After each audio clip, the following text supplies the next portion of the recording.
Hello students. Last class में हमने collides क्या हैं ये पढ़ा था। अब हम पढ़ेंगे classification of collide.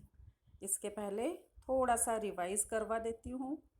Collides are those solutions which have two phases, dispersed phase and dispersion medium। Phase को हम किसके इक्विवेलेंट मानते हैं? सॉल्यूट है फेज़, और मीडियम क्या है? सॉल्वेंट है। कोलाइड्स एक तरह के सॉल्यूशंस हैं जिनमें पार्टिकल्स की रेंज 1 to 100 नैनोमीटर होती है। किसकी? फेज़ पार्टिकल्स की, मीन्स सॉल्यूट की। Okay, now classification of colloids पर आते हैं। First classification is based upon nature of interaction between phase and medium. Phase और मीडियम पार्टिकल्स के बीच में जो इंटरेक्शन होती है, जो अट्रैक्शन होता है, उस बेसिस पर कोलाइड्स को दो ग्रुप में डिवाइड किया है। First is lyophilic colloid, colloids in which phase particles have great affinity towards dispersion medium। ऐसे कोलाइड्स जिनमें फेज और मीडियम के बीच में अट्रैक्शन फोर्स बहुत ज़्यादा है, उनको हम बोलते हैं लायोफिलिक और सॉल्वेंट लविंग और liquid loving colloids. Solvent loving means phase और मीडियम के बीच में इंटरेक्शन अट्रैक्शन फोर्स बहुत ज़्यादा है। ओके, इनको बनाने के लिए क्या करना होता है? कोलाइड्स इजीली बन जाते हैं अगर हम फेज और मीडियम को आपस में मिला दें, कोलाइडल सॉल्यूशन बन जाएगा। For example gelatin, starch, rubber, इन सब के कोलाइडल सॉल्यूशन सॉल्वेंट लविंग और लायोफिलिक कोलाइड्स होते हैं। अगर पैरा चेंज है, यहाँ से देखो, if the dispersed phase is separated from the dispersion medium, यदि फेज और मीडियम को सेपरेट कर दें और तो फिर से सॉल्व को हम बना सकते हैं उन दोनों को आपस में मिलाकर। Means they are also known as reversible collide.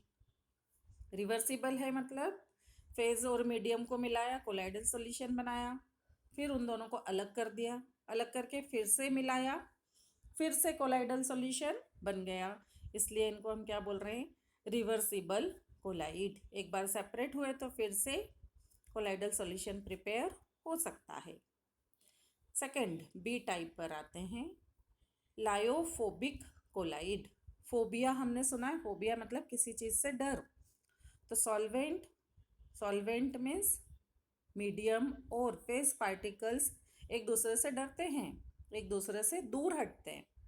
इनको हम बोलते हैं लिक्विड हैटिंग और सॉल्वेंट हैटिंग कोलाइड। जब फेज और मीडियम के बीच में बहुत कम अट्रैक्शन है, वेरी लो एफिनिटी है, तो ये आसानी से प्रिपेयर नहीं होते। इनके लिए स्पेशल मेथड्स होती हैं प्रिपरेशन की, वो हम आगे पढ़ेंगे।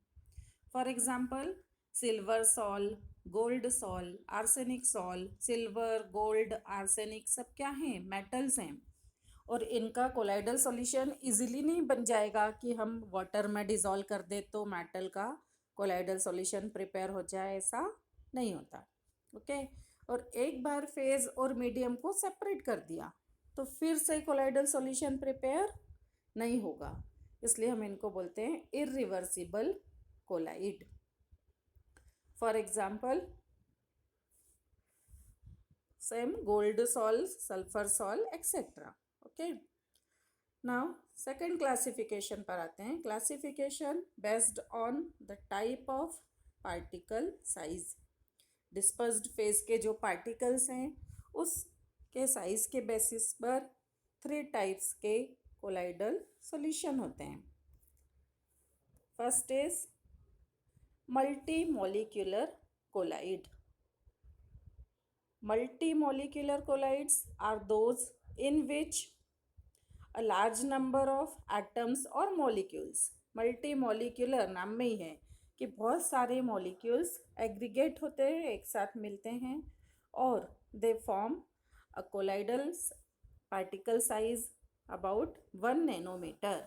ये जो कॉन्स्टिट्यूएंट पार्टिकल्स है, इनका साइज 1 नैनोमीटर से छोटा है, पर ये आपस में एग्रीगेट होकर, इकट्ठे होकर और कोलाइडल साइज में आ जाते हैं, इसलिए हम इनको बोल रहे हैं मल्टी मॉलिक्यूलर कोलाइड। कौन से? वही वाले metal salts, gold salt, sulphur salt इसके एग्जाम्पल होंगे। Second is macro molecular colloid, नाम से दिख रहा है, मैक्रो मीन्स बिग मॉलिक्यूल्स। ये जो कोलाइड्स हैं, फेज पार्टिकल्स बिग मॉलिक्यूल्स होते हैं, और when they dissolve in medium they becomes in colloidal size. जब हम उनको मीडियम में डिसॉल्व करते हैं तो इनका साइज कोलाइडल पार्टिकल के साइज की रेंज में आ जाता है।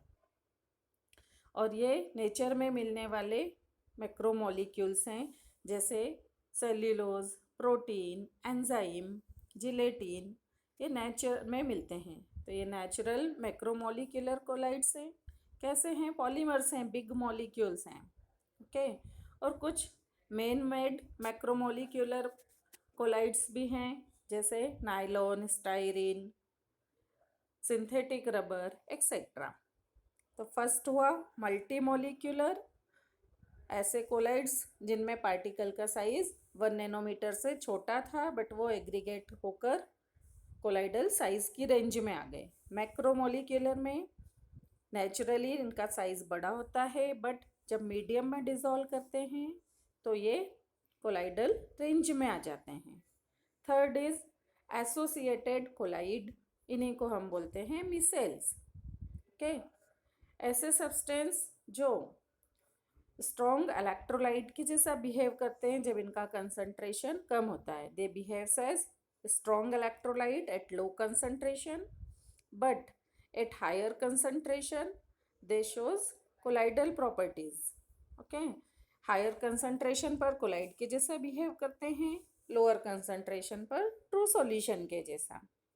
जब कंसंट्रेशन हाई होता है तो मॉलिक्यूल्स आयंस एग्रीगेट होकर एसोसिएट कोलाइड बनाते हैं। For example soaps and detergent. हम लोगों ने डिटर्जेंट को वाटर में डिसॉल्व करके देखा होगा सभी ने। जैसे ही हम घर पर सबके डिटर्जेंट वॉशिंग पाउडर होता है, उसको हम हाफ बकेट में थोड़ा सा 1 स्पून पाउडर डालें, सॉल्यूशन कैसा होगा? True solution. ओके। और जब हम पाउडर के अमाउंट बढ़ा देते हैं, ज़्यादा डालते हैं, तो सॉल्यूशन जब सर्फ को घोलते हैं क्या होता है? हमारे हाथ पे थोड़ा सा चिपकने लगता है, स्टिकी हो जाता है। ये क्या बन गया? Colloidal solution. और ये जो पार्टिकल्स एग्रीगेट हुए, इन्हीं का दूसरा नाम क्या है? मिसेल्स। ओके। अब ये जो मिसेल्स हैं, इनका फॉर्मेशन डिपेंड करता है कंसंट्रेशन एंड टेम्परेचर पर। द मिनिमम कंसंट्रेशन जो चाहिए मिसेल्स फॉर्मेशन के लिए, उसको हम बोलते हैं CMC, critical micelle concentration. Important है, इसको याद करोगे। ओके। और टेम्परेचर को हम बोलते हैं क्राफ्ट टेम्परेचर, TK से डिनोट कर रहे हैं। ओके। तो CMC is critical micelle concentration, micelle formation के लिए कि मिनिमम इतना कंसंट्रेट सॉल्यूशन होना चाहिए। ओके। देन हर एक मिसेल्स में कम से कम 100 मॉलिक्यूल्स तो होते ही हैं। ओके। फॉर एग्जाम्पल सोप के लिए हम क्रिटिकल मिसेल कंसंट्रेशन देख रहे हैं, नीचे लिखा हुआ है 10⁻⁻⁴ से 10⁻⁻³ मोल पर लीटर, ये सोप का क्रिटिकल मिसेल कंसंट्रेशन है। और इस तरह के कोलाइड्स लायोफोबिक और लायोफिलिक दोनों पार्ट, दोनों तरह का बिहेव शो करते हैं। ओके। तो ये हुआ classification of colloid. First is on the basis of interparticle forces, lyophilic and lyophobic देखा।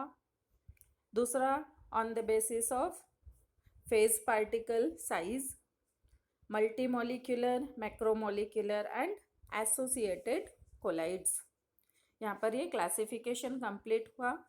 अब हम देखते हैं difference between lyophobic and lyophilic colloid. Okay. ये डिफरेंस मैं बुक से भेज रही हूँ, इसको आप लिख लेंगे अपनी कॉपी में।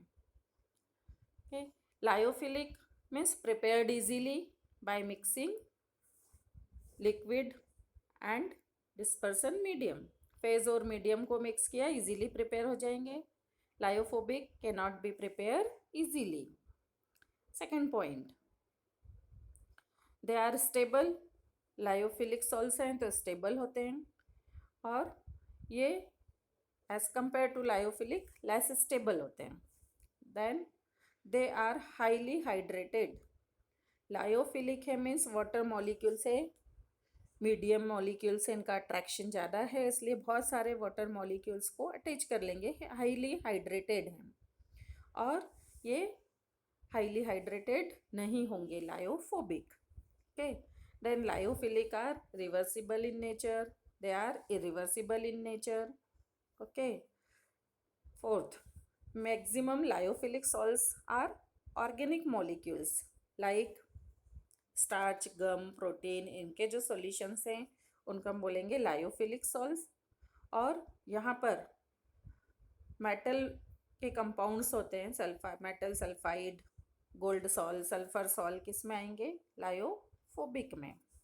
Then viscosity is higher than the medium. जिस मीडियम में हम डिज़ोल्व कर रहे हैं उसके कंपैरिजन में लायोफिलिक सॉल्ट्स की विस्कोसिटी हाई होगी। लायोफोबिक की viscosity is equal to the viscosity of medium. Then surface tension is lower than the dispersion medium. Surface tension is equals to the dispersion medium. Okay, ये most important है, lyophilic and lyophobic salt. Difference आपको PDF में भेजूंगी, notes में लिखना है। और इसके साथ में मल्टी मॉलिक्यूलर का भी डिफरेंस सेंड कर रही हूँ, उसको भी आप नोट डाउन कर लेंगे। तो ये क्लासिफिकेशन ऑफ कोलाइड्स कंप्लीट हो गया। नेक्स्ट टॉपिक पर हम आएंगे preparation methods of colloid in our next class. Thank you students.